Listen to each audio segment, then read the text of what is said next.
Kejadian bab 22. Selepas pelbagai peristiwa itu, Allah menguji Abraham. Firman-Nya kepadanya, Abraham, jawabnya, Ya, aku ada di sini. Firman-Nya, bawalah anakmu, anak tunggal yang kamu kasihi, yaitu Ishak, dan pergilah ke tanah Moria. Persembahkanlah dia di sana sebagai korban bakaran, di atas salah sebuah gunung yang akan kusebutkan kepadamu. Abraham pun bangun pagi-pagi. Dia memasang pelana pada kedainya lalu mengajak 2 orang hambanya untuk menyertainya, dan juga Ishak anaknya. Dia membelah kayu untuk korban bakaran, lalu segera berangkat menuju tempat yang disebutkan Allah kepadanya. Pada hari ketiga, ketika Abraham melayangkan pandangannya, terlihatlah tempat itu dari jauh. Maka kata Abraham kepada hamba-hambanya, Tinggallah di sini dengan keledai ini. Aku dan anak ini hendak pergi ke sana. Kami akan beribadat dan kemudian akan kembali lagi kepadamu. Abraham mengambil kayu untuk korban bakaran dan menaruhnya pada bahu Ishak anaknya. Dia sendiri membawa api dan sebilah pisau. Lalu berjalanlah kedua-duanya bersama-sama. Kata Ishak kepada Abraham, ayahnya, Ayah, jawabnya, Ya, anakku. kata Ishak, di sini ada api dan kayu api. Tetapi di manakah anak domba untuk korban bakaran itu? jawab Abraham, Allah sendirilah yang akan menyediakan bagi dirinya anak domba untuk korban bakaran itu, anakku. Lalu berjalanlah kedua-duanya bersama-sama. Sesampainya mereka di tempat yang disebutkan Allah kepadanya, Abraham mendirikan sebuah mazbah, yaitu tempat pembakar korban. Dia mengatur kayu bakar, mengikat Ishak anaknya, lalu meletakkannya di atas kayu api di atas mazbah itu. Kemudian Abraham menghulurkan tangannya, mengambil pisau untuk menyembelih anaknya.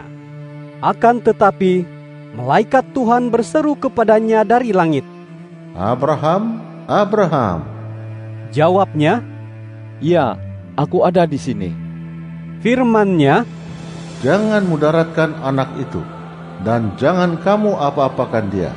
Karena sekarang aku tahu bahwa kamu takut kepada Allah, dan reda menyerahkan anakmu yang tunggal itu kepadaku. apabila Abraham mengangkat mukanya dan mengamati di sekelilingnya, nampaklah di belakangnya seekor domba jantan yang tanduknya tersangkut di dalam belukar. Abraham pergi mengambil domba jantan itu, lalu menjadikannya persembahan korban bakaran untuk menggantikan anaknya. Maka Abraham menamai tempat itu, Tuhan menyediakan. Oleh sebab itu sehingga kini ini orang mengatakan, Di atas gunung Tuhan peruntukan akan disediakan. Kemudian untuk kali keduanya, malaikat Tuhan berseru kepada Abraham dari langit. Sabdanya, Demi diriku sendiri aku bersumpah, demikianlah firman Tuhan, karena kamu telah melakukan hal ini, dan dengan reda menyerahkan kepadaku anakmu, anak tunggalmu itu, maka pastilah aku memberkatimu, dan pastilah aku memperbanyak keturunanmu, seperti bintang di langit dan seperti pasir di tepi laut. Keturunanmu akan menguasai segala pintu gerbang musuh mereka, dan melalui benihmu semua bangsa di bumi akan diberkati, karena kamu telah mematuhi kata-kataku. setelah itu kembalilah Abraham kepada hamba-hambanya. Mereka pun bersiap-siap lalu pergi bersama-sama ke Berseba. Kemudian menetaplah Abraham di Berseba. Sesudah berbagai-bagai peristiwa itu, Abraham mendapat kabar demikian. Ketahuilah, Milkah pun telah melahirkan anak-anak lelaki bagi Nahor, saudara tuan. Us, Anak yang sulung, kemudian Bus, adiknya. Selanjutnya Kemuel, bapa Aram, Kesed, Hazo, Pildas, Idlaf, dan Betuel. Betuel mempunyai anak yaitu Ribka. Ke-8 orang ini dilahirkan Milka bagi Nahor, saudara Abraham. Selain itu, daripada gundik Nahor yang bernama Reuma lahir juga Tebah, Gaham, Tahas, dan Maka. Kejadian bab 23. Sarah hidup 127 tahun, itulah tempo hayat Sarah. Sarah meninggal di Kiryat Arba, yaitu Hebron, di tanah Kanaan.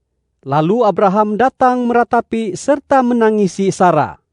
Beberapa waktu kemudian, Abraham bangkit dari sisi istrinya yang telah meninggal itu, lalu berkata dengan Bani Het.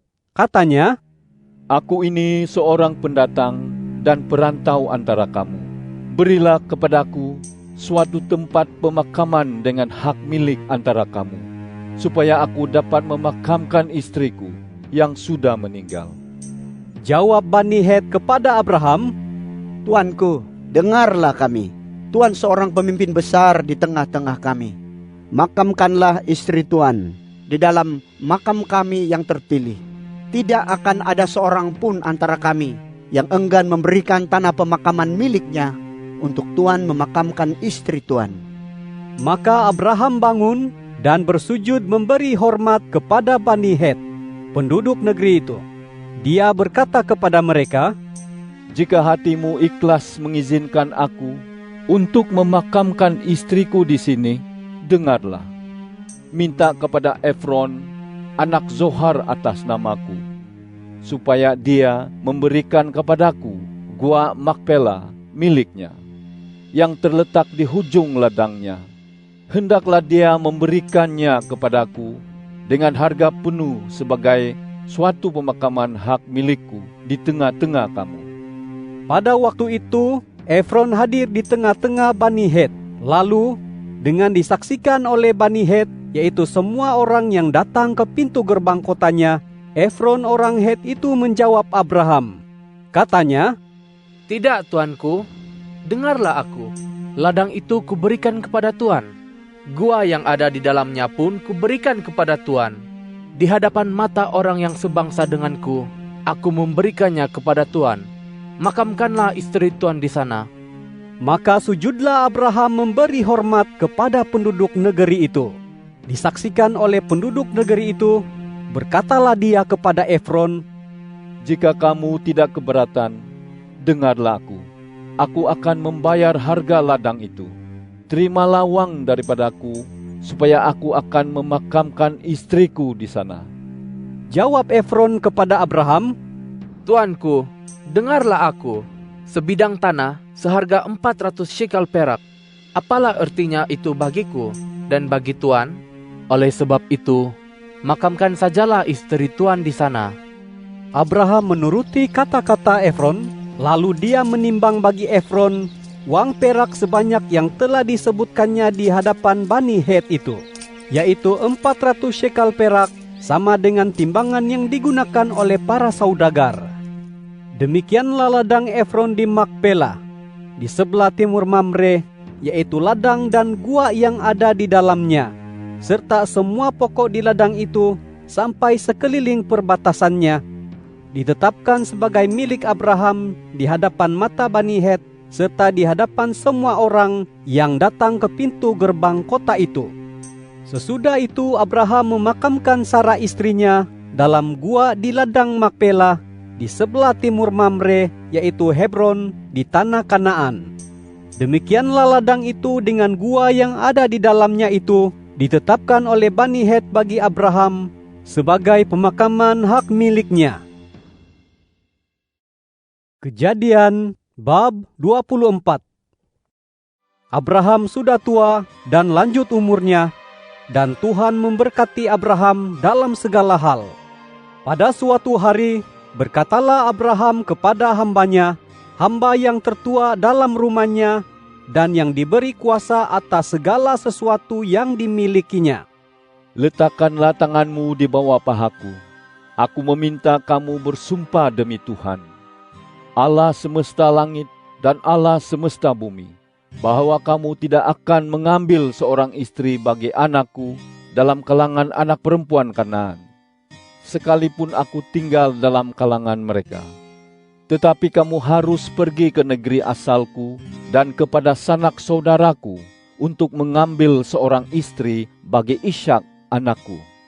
Kata hambanya kepadanya, Mungkin perempuan itu tidak mahu mengikut aku ke negeri ini.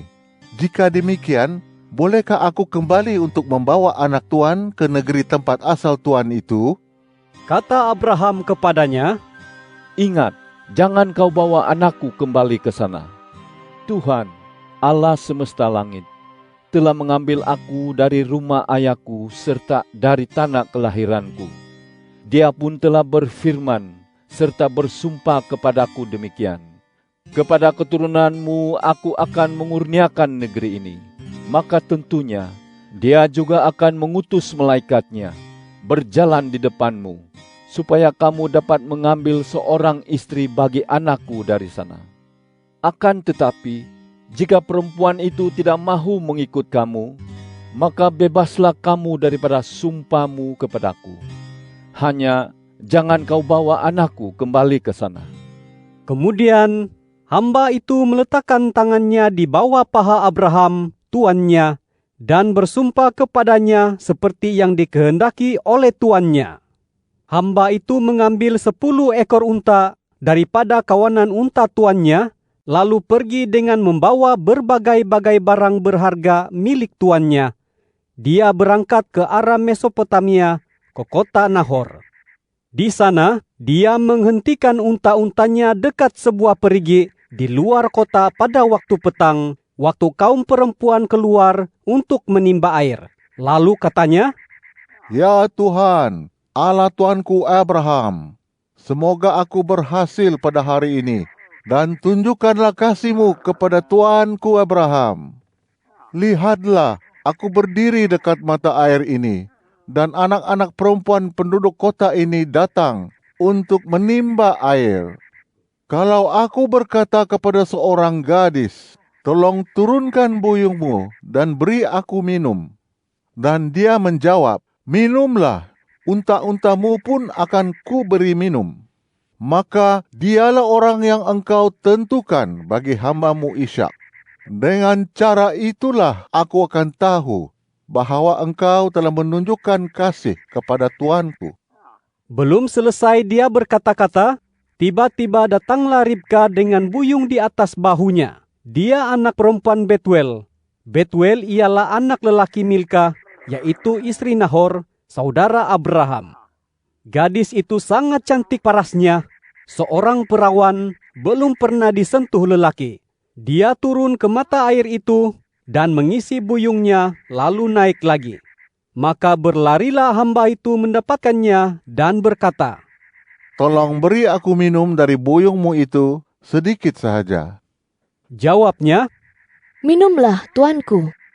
Dia segera menurunkan buyungnya ke tangannya, lalu memberinya minum. Setelah selesai memberikan minum kepada hamba itu, berkatalah gadis itu, Aku akan menimba air juga untuk unta-unta tuan, sehingga semuanya puas minum. Dengan segera dituangnya isi buyungnya ke dalam tempat minum ternak, kemudian berlari lagi ke perigi untuk menimba air bagi semua unta orang itu. Sambil memperhatikan gadis itu, orang itu berdiam diri untuk mengetahui sama ada Tuhan membuat perjalanannya berhasil atau tidak. Setelah unta-unta selesai minum, orang itu mengambil anting-anting emas seberat 0,5 shikal, serta sepasang gelang tangan dari emas seberat 10 shikal. Lalu dia bertanya, Anak siapakah kamu? Katakanlah kepadaku, adakah tempat di rumah ayahmu untuk kami bermalam? Jawab gadis itu kepadanya, Aku ini anak Betuel. Betuel ialah anak yang dilahirkan Milka bagi Nahor.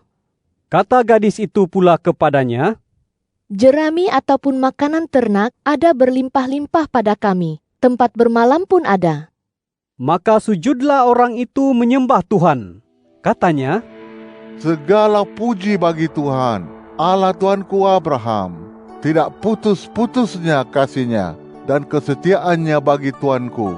Tuhan telah memimpin aku ke rumah saudara-saudara tuanku. Gadis itu pun berlari dan pergi memberitahu seisi rumah ibunya mengenai hal ini. Ribka mempunyai seorang saudara lelaki bernama Laban. Berlarilah Laban menuju mata air untuk menemui orang itu. Sejurus selepas Laban melihat anting-anting dan gelang di tangan saudaranya dan mendengar apa yang dikatakan Ribka saudaranya, begitulah kata orang itu kepadaku. Dia pergi mendapatkan orang itu yang sedang berdiri di tepi unta-untanya dekat mata air. Kata Laban, "Marilah, wahai kamu yang diberkati Tuhan. Mengapakah kamu berdiri di luar? Rumah sudah kusiapkan, juga tempat untuk unta-unta ini."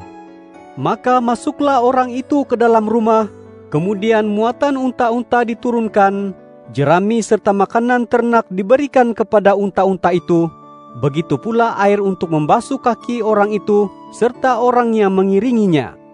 Setelah itu, makanan dihidangkan di hadapan mereka. Akan tetapi orang itu berkata, Aku tidak mahu makan sebelum aku menyampaikan pesan yang kubawa. Jawab Laban, "Sampaikanlah." Berkatalah dia, Aku ini hamba Abraham. Tuhan sangat memberkati tuanku itu, sehingga dia menjadi kaya. Tuhan mengurniakan kepadanya kawanan domba, lembu, unta, dan keldai, juga emas dan perak, serta hamba-hamba lelaki dan perempuan. Sarah, istri tuanku, melahirkan seorang anak lelaki pada masa tuanya bagi tuanku. Kepada anaknya itu tuanku memberikan segala sesuatu yang dimilikinya. Lalu tuanku menyuruh aku bersumpah, katanya, Jangan kau ambil seorang istri bagi anakku daripada kalangan anak gadis warga Kanaan yang negeri mereka kudiami ini. Tetapi kamu harus pergi kepada keluarga ayahku dan kepada kaumku untuk mengambil seorang istri bagi anakku. Kataku kepada tuanku, mungkin perempuan itu tidak mahu mengikut aku. Katanya kepadaku, Tuhan yang di hadiratnya aku menjalani hidupku, akan mengutus malaikatnya menyertai kamu dan akan membuat perjalananmu berhasil, sehingga kamu dapat mengambil seorang istri bagi anakku daripada kaumku dan daripada keluarga ayahku.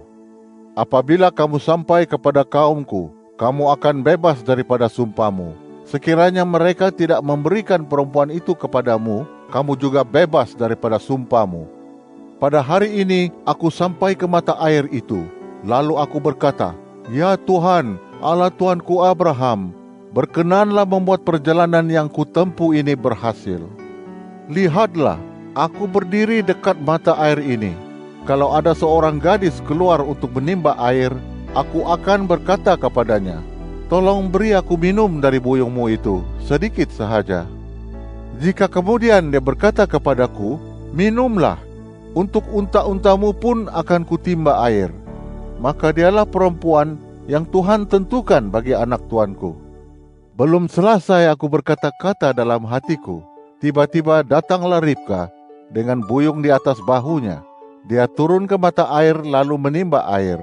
Aku berkata kepadanya, Tolong beri aku minum. Segera dia menurunkan buyungnya dari atas bahunya dan berkata, Minumlah, unta-unta tuan pun akan kuberi minum. Kemudian minumlah aku, dan unta-unta itu pun diberinya minum. Setelah itu, aku bertanya kepadanya, Anak siapakah kamu? Jawabnya, anak Betuel. Betuel ialah anak Nahor yang dilahirkan Milka. Aku pun mengenakan anting-anting pada hidungnya dan gelang pada tangannya. Lalu aku sujud menyembah Tuhan, serta memuji Tuhan, Allah Tuanku Abraham. Dialah yang telah memimpin aku di jalan yang betul untuk mengambil anak perempuan saudara tuanku ini bagi anaknya. Sekarang, seandainya kamu hendak menunjukkan kasih dan kesetiaan kepada tuanku, katakanlah kepadaku. Tetapi seandainya tidak, katakanlah juga kepadaku, supaya aku tahu sama ada aku harus berpaling ke kanan atau ke kiri. Laban dan Betuel menjawab, Semua ini berasal daripada Tuhan. Kami tidak dapat mengatakan kepadamu, baik atau buruknya. Lihat, Ribka ada di hadapanmu. Bawalah dia pergi. biarlah dia menjadi istri anak tuanmu itu, seperti yang difirmankan Tuhan." Begitu hamba Abraham itu mendengar kata-kata mereka, sujudlah dia menyembah Tuhan. Lalu hamba itu mengeluarkan perhiasan perak, perhiasan emas, serta pakaian-pakaian. Diberikannya semua itu kepada Ribka. Dia pun memberikan barang-barang berharga kepada saudara lelakinya serta ibunya. Setelah itu, dia dan orang yang berada bersama dengannya makan dan minum, serta bermalam di sana. Ketika mereka bangun pagi-pagi, berkatalah hamba itu, "Izinkanlah aku pulang kepada tuanku." Akan tetapi, saudara lelaki Ribka serta ibunya berkata, "Biarkanlah anak perempuan ini tinggal dengan kami, sekurang-kurangnya 10 hari lagi. Kemudian bolehlah dia pergi." Kata hamba itu kepada mereka, "Janganlah tahan aku. Tuhan sudah membuat perjalananku berhasil. Jadi izinkanlah aku pulang kepada tuanku." Jawab mereka, "Kami akan memanggil anak perempuan itu dan menanyainya." Kemudian mereka memanggil Ribka dan bertanya kepadanya, "Mahukah kamu pergi bersama-sama orang ini?" Jawabnya, "Mahu." Maka mereka pun mengizinkan Ribka, saudara perempuan mereka, beserta pengasuhnya, pergi bersama dengan hamba Abraham dan orangnya. Mereka memohonkan berkat bagi Ribka dan berkata kepadanya, "Saudara kami, semoga kamu menjadi berpuluh-puluh ribu, dan semoga keturunanmu menakluki pintu-pintu gerbang orang yang membenci mereka." Kemudian berangkatlah Ribka dan hamba-hamba perempuan mudanya dengan menunggang unta-unta mengikuti orang itu. Demikianlah hamba itu membawa Ribka lalu berjalan pulang. Sementara itu, Ishak datang dari arah perigi Lahairoi. Dia tinggal di tanah Negeb. Menjelang petang, Ishak keluar untuk berjalan-jalan di padang. Ketika dia melayangkan pandangannya dan mengamati, dia nampak beberapa ekor unta datang. Ribka pun melayangkan pandangannya, dan ketika dia melihat Ishak, turunlah dia dari untanya, lalu bertanya kepada hamba itu, "Siapakah lelaki yang sedang berjalan menyongsong kita di padang itu?" Jawab hamba itu, "Dialah tuanku." Kemudian Ribka mengambil cadarnya dan menutup kepala dan mukanya dengan kerudung. Hamba itu menceritakan kepada Ishak segala hal yang telah dilakukannya. Setelah itu, Ishak membawa Ribka ke dalam kemah Sarah, ibunya, dan menikahinya. Ribka menjadi istrinya, dan Ishak mencintainya. Maka terhiburlah Ishak setelah kematian ibunya.